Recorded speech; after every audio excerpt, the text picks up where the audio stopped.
It's a clown show in D.C. It's not going to get any better. It's going to get worse. They have no solutions. And as you point out, Doug, they just continue to cater to the most progressive wing of the party. And I have no idea why they're going to get slaughtered. But listen, all the power to them. We'll see them in November 2022 and 24. And now to your wallet and what's left in it after months of fast rising prices. If it's not one thing, it is another these days. And overriding it all is the broken economy. We're talking about record inflation. Nearly everything costs more.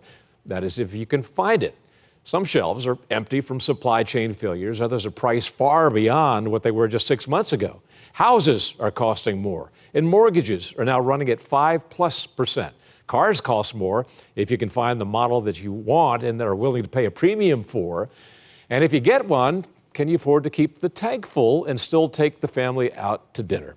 Well, joining us now is a very seasoned reporter and anchor who used to be in the commodities market, my former colleague, Eric Bolling. Eric, great to see you. Good to see you, Doug. Good to see you. This is a scary time for a lot of middle-class Americans. They simply do not know in these uncertain times what the future holds. Any observations about what they can do with their money to be safe at this point? Well, you can vote in November and get rid of what we got going on in D.C. right now, which is a very liberal, progressive administration who are catering to the green wing of the party. And the problem is this.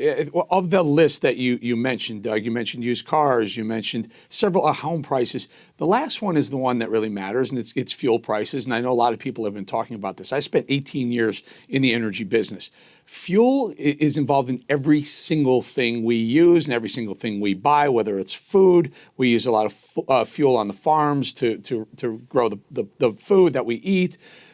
There's petroleum in toilet paper and plastics and everything we do. So as that fuel price rises, and it's risen dramatically, on election week in 2020, a barrel of crude oil on the world stage that week was $37.14.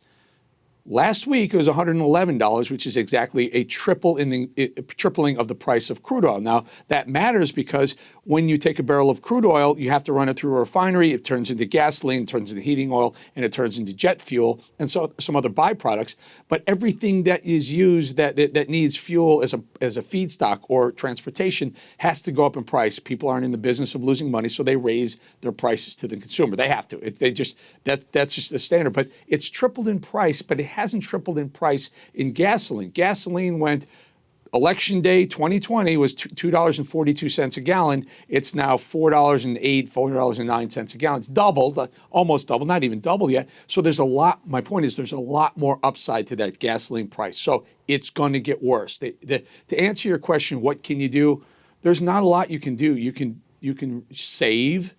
And you point out middle class, though. You say middle class. Yes, it's going to hurt everyone from the middle on down because it doesn't care what class you're in. The higher price for fuel costs it's a tax. It's a tax to people on the lower end of the income spectrum. I'll tell you who's getting hit the worst are fixed income people, retirees, people who can't go out and work an extra few hours to make ends meet. They're on a fixed income. They know exactly what they're going to make every month, every single month, no matter what, unless the government comes in. Government gives you a 1% bump in your retirement, and yet you're paying 8.5% more at the grocery line, and at the fuel pump you're paying 100% more. That 1% doesn't turn into much. You really have to feel bad for people who are retired. And one final thought: in 1980, when fuel prices jumped the way they're jumping right now, a lot of people on fixed income, if you remember this, had to go out to Albertsons or Publix or Walmart or Home Depot and just pick up jobs as greeters or baggers in the grocery stores because they couldn't make ends meet. So right. It's a tax, and it's atrocious. And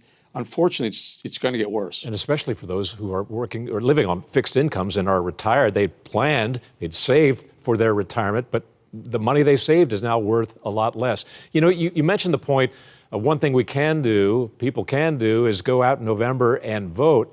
This war in Ukraine has illustrated the value of oil and fossil fuels. I would maintain the war, in many respects, is a war over oil. And we're seeing the repercussions as a result of the lack of oil being played out worldwide. Renewables simply are more expensive than fossil fuels. It's a fundamental reality. You get more BTUs, more energy per unit of fossil fuels than you do from any renewable out there, and that will always be the case. Yeah. So renewables, you're talking solar, you're talking wind, hydro. These things aren't ready for prime time, unfortunately. It would be great if they did, because then we wouldn't be at the mercy of dictators and people who frankly hate us and hate what we do, hate the West. We wouldn't be at mercy to beg them to give us some more of their oil. Like him or not, Donald Trump had us completely independent on foreign oil, independent from foreign oil, right here in America. Biden administration comes in and starts canceling projects left and right. All of a sudden, we have to reach to foreign oil because you're right, Doug.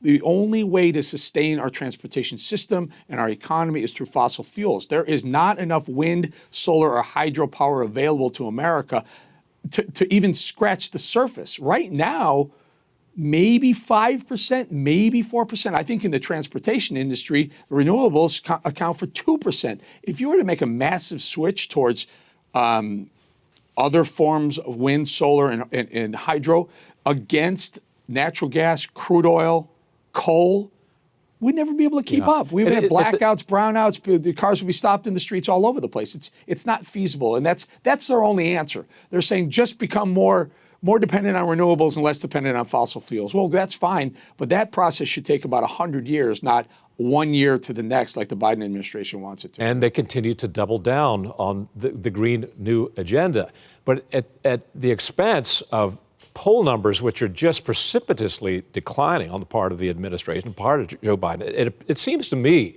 that what they're left doing, I'm curious what your observations are about this, is they're simply appealing to that far left base, the AOCs of the world, because they've lost everybody else, and it's their one hope for the midterms. Yeah, I don't know who said it, the famous statement, when you're digging a hole, hand me the shovel, stop digging. They've dug themselves a hole with energy. They clearly have. Again, $37 a barrel. The week Biden won the election, $111 a barrel, $104 or $5 today. So almost a tripling of that. It's going to continue to get worse. And their only solution is go buy an electric car.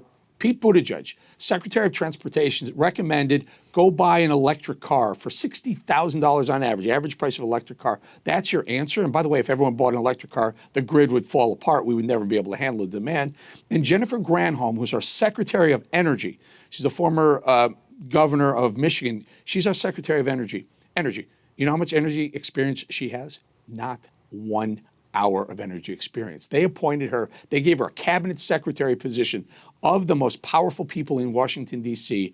on energy, and she has zero experience in energy. It's a clown show in D.C. It's not going to get any better. It's going to get worse. They have no solutions. And as you point out, Doug, they just continue to cater to the most progressive wing of the party, and I have no idea why they're going to get slaughtered. But listen, all the power to them. We'll see them in November 2022 and 24. You have been a commodities trader and a very, very successful one at that before you got into your television career. One commodity is wheat. We've been talking to some extent about wheat being grown in Ukraine and how valuable that is for the world food market. Do you expect famine? Do you expect food shortages? What can people do to stave that off, if anything? So the big, scary, hey, we're going to have food shortages. I don't think we are abundantly wealthy in this country, not monetarily, but climate and security. So we're bound by two oceans. That keeps us very secure. We don't only have to defend two borders, but our climate is amazing to grow. We're a growth. We export wheat, corn, and other agricultural commodities, and we're fortunate for that. I think prices will continue to go up, and demand, yes, and supply, yes, as you point out, because Ukraine produces a lot of wheat, Russia does as well, and that goes to Europe, and it's a global market, yes. But the reason why agricultural prices are skyrocketing right now, and I'll go back to it, is because of energy. And the energy component to wheat is natural gas. And natural gas, the reason for that is fertilizer. Every single acre that's planted and grown in America is fertilized. Fertilizer, the main feedstock to produce fertilizer, is natural gas. Believe it or not, they need natural gas to produce a fertilizer that in turn produces corn, wheat, and other agricultural commodities. So fertilizer prices are off the charts. You can't even get fertilizer in some parts of the country. So, of course, yes. So the price of fertilizer goes up. It raises the price of the product it's used to grow. And in some cases, maybe if they don't use the fertilizer, maybe the output it declines. And so a little less supply in the market, prices go up. Same demand or higher demand, less supply, prices go up. The point is this: we'll be able to eat. We're going to still have Kellogg's Corn Flakes on the breakfast table going forward, but it'll be more expensive. And guess what? When you open the box and look in, the bag continues to shrink. It'll continue to shrink. So just like the bars of soap. Box real yeah. Every time I buy a new bar of soap, it's a little bit smaller than the one I bought previously. Lastly, we're about out of time, Eric, but quickly, where's a safe place to put your money for people who have a little bit of savings out there and want to hold on to it as best they can? So I'm a long-term guy, and I've been doing this a really, really long time, and I've seen markets crash. 1987, I was there for the crash. 2007, I was there for the crash. And honestly, the best strategy is to continue to do every single, whether it's $1 or $10 or $10,000 a month, just be consistent. Don't think it's cheap now, so put more in now because it could get cheaper. Don't think it's high now, so do less. Just do the same. Just be very, very consistent. And over the long run, depending on how old you are and what you over the course of 5 or 10 years, if that's your outlook, you're going to be fine. This country, as I pointed out, we have a stable government. We have wonderful. We're blessed by amazing weather patterns, and we're also blessed by 2 oceans on 2 of our borders. So it's a great place to be. Continue to invest, but do it regularly, pattern. Well, Eric, I trust your judgment because it's brought you a lot of success. So thanks for that. I hope you'll come back and talk to us more about the economy because there's so much to talk about. Eric Bolling, thank you so much, sir. Say the word. Thanks, Doug. Good talking to you.